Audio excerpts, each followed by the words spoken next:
اعوذ باللہ من الشیطان الرجیم، بسم اللہ الرحمن الرحیم۔ سب دیکھنے اور سننے والوں کو میری طرف سے باادب السلام علیکم۔ اچھے پیارے پیارے اسلامی واقعات کے ساتھ میں آپ کی خدمت میں حاضر ہوں۔ امید ہے کہ آپ کو میری یہ کاوش پسند آئی ہوگی۔ ویڈیو کو آخر تک ضرور دیکھیے، کیونکہ آخر میں آپ کے لیے اچھی اپنے لیے بھی، یعنی صرف آپ ہی کے لیے نہیں، مشترکہ طور پر جس میں آپ سب شامل ہیں ان کے لیے ایک دعا کرتا ہوں، تو اس میں آپ آمین کہہ دیں، نہ جانے کس کی دعا لگ جائے۔ میں ایک واقعہ ہے غزوہ بدر، اس کے بارے میں سناؤں گا۔ میرا بہت زیادہ دل کرتا ہے کہ میں حضرت بلال رضی اللہ تعالیٰ عنہ، جنہوں نے بہت تکالیف اٹھائی تھی جب آپ غلام تھے، آپ کے والد اور والدہ بھی غلام تھے، ان کے دادا بھی غلام تھے۔ اس سے پیچھے کی تاریخ میں ہمارے پاس نہیں ہے، بلکہ کسی کے پاس بھی نہیں ہے۔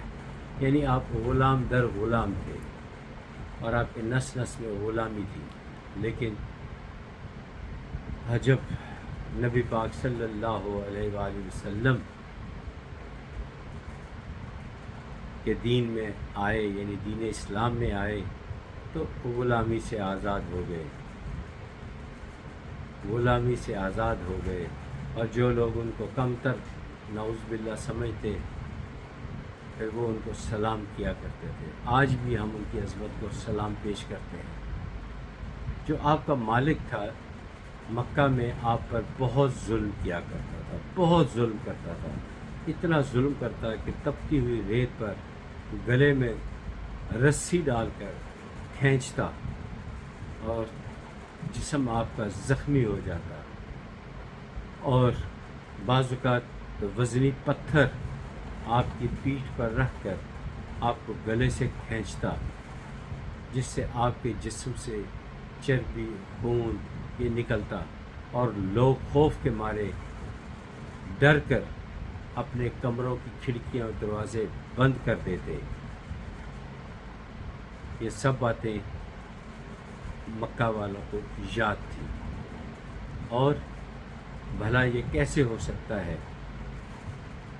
حضرت بلال رضی اللہ تعالی عنہ اور ان کے جان نثار ساتھیوں کو یہ بات بھول گئی ہے۔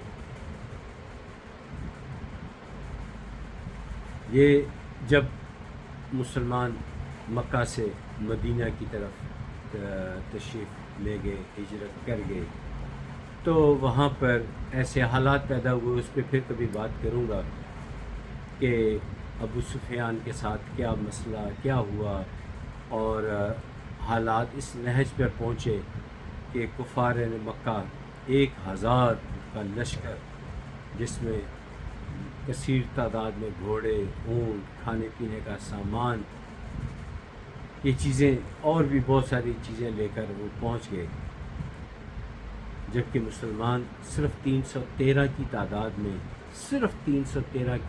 میں وہاں موجود تھے۔ آپ نے ہمت نہ ہاری اور مقابلہ کیا۔ ایسا وقت بھی آیا کہ نبی پاک صلی اللہ علیہ وآلہ وسلم نے حضرت علی کرم اللہ وجہہ کو حکم دیا کہ سامنے سے مجھے کچھ ریت اور کنکریاں جو ہیں مجھے پکڑاؤ۔ آپ حضرت علی کرم اللہ وجہہ نے فوری طور پر حکم پر عمل کیا اور کچھ کنکریاں اور ریت لا کر دی۔ آپ نے وہ کنکریاں اور ریت کفار کی طرف پھینکی۔ کفار جو تھے وہ نابینا ہونا شروع ہو گئے۔ نابینا ہونا اور نظر کا کم ہو جانا، اس میں فرق ہوتا ہے۔ یہ دونوں کیفیت ان پر طاری ہو گئی، جس کی وجہ سے وہ بے بسی کے عالم میں آ گئے۔ تو مسلمان ان پر ٹوٹ پڑے اور ان کو گرفتار کر لیا، کچھ کو قتل کر دیا، کچھ گرفتاری دینے کو تیار ہو گئے۔ یہ ساری باتیں تاریخ میں موجود ہیں، بلکہ میرے پاس ایک بڑی مستند کتاب ہے، آپ بھی پڑھیے۔ یہ کتاب بدر کبریٰ، یہ کتاب بدر کبریٰ کے نام سے موجود ہے، اور یہ طویل عرصے سے ہے۔ میں ایک خواتین کے کالج میں گیا، وہاں میرا لیکچر تھا، تو یہ کتاب مجھے پریزنٹ کی گئی اور میں نے بڑے شوق سے پڑھی۔ خیر، میں اصل واقعے کی طرف آتا ہوں۔ حضرت بلال رضی اللہ تعالی عنہ پر ان کے مالک نے شدید ظلم کیے تھے، بہت ظلم کیے تھے، بہت ظلم کیے تھے۔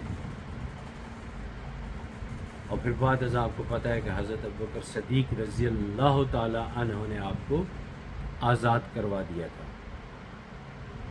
جب غزوہ بدر ہوا تو اس کا جسم جو تھا امیہ کا بدن تھوڑا بھاری تھا، یہ اور امیہ اور اس کا بیٹا ایک نرغے میں آ گئے اور بچنا مشکل ہو گیا، اور لوگ وہ یہ اوپر کی طرف اس نے چڑھنا شروع کر دیا، اور باقی مسلمان بھی تھے وہ بھی اس کے پیچھے تھے۔ انہیں پتہ تھا کہ انہوں نے حضرت بلال رضی اللہ تعالی عنہ پر بڑے ظلم کیا ہے۔ بہرحال آپ نے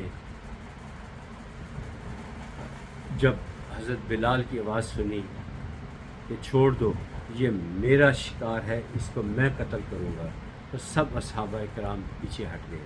بہرحال اس کے امیہ کے بیٹے کو تو دوسرے لوگوں نے قتل کر دیا، جبکہ امیہ کو حضرت بلال رضی اللہ تعالی عنہ نے اپنی نفرت کی وجہ سے نہیں بلکہ اللہ کے حکم سے،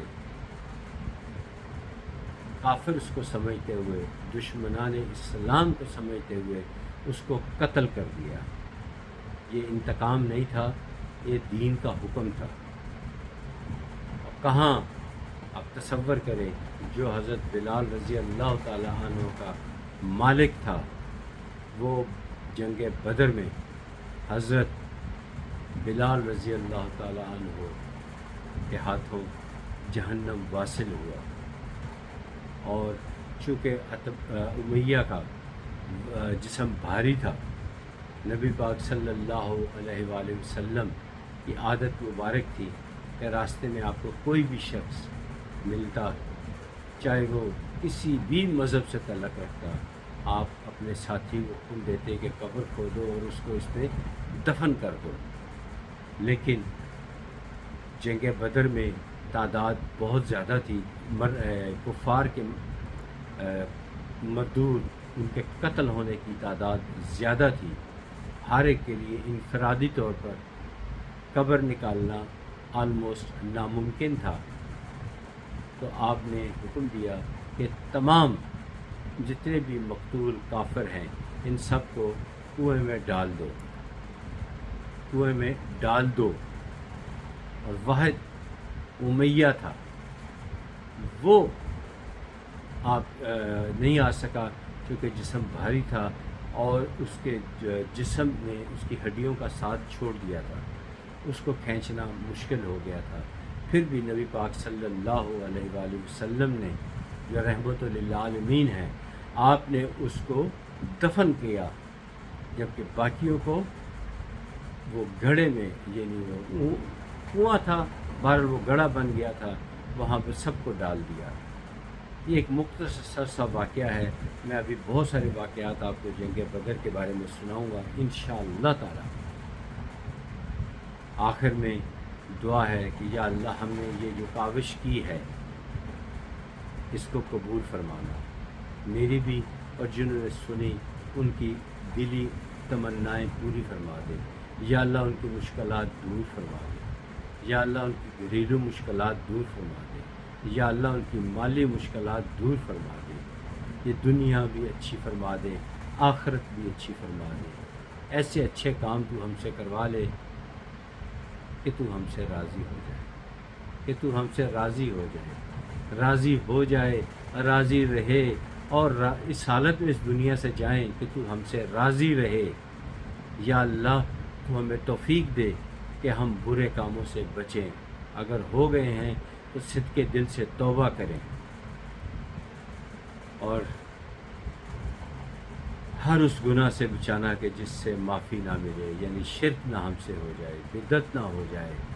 یا اللہ ایسے نیک کام کروا کہ تو ہم سے راضی رہے، قبر میں بھی تو راضی رہے، عذاب قبر سے بچانا، قبر میں سکون سے رکھنا، اور روز قیامت حساب کتاب سے بچا لینا۔ یا اللہ ہمیں حساب کتاب سے بچا لینا اور بغیر کسی حساب کتاب کے بخش دینا۔ یا اللہ ہماری اولادوں کو اتنا نیک بنا کہ وہ ہماری بخشش کا ذریعہ بن جائے، تو ہر چیز پہ قادر ہے۔ یا اللہ ہماری ان دعاؤں کو، التجاؤں کو سن لے۔ آمین ثم آمین۔ اگلی ویڈیو تک اجازت دیجیے، پھر آپ سے اچھی اچھی باتوں کے ساتھ ملاقات ہوگی انشاءاللہ تعالی۔ تب تک اس ناچیز سعد اختر کو اجازت دیجیے۔ آپ چاہیں تو ایک کوئی بھی اس سے اچھا ٹاپک جو ہے وہ مجھے بات کرنے کے لیے بتا سکتے ہیں، یعنی 0334049139۔ تب تک اجازت دیجیے، بہت شکریہ، السلام علیکم۔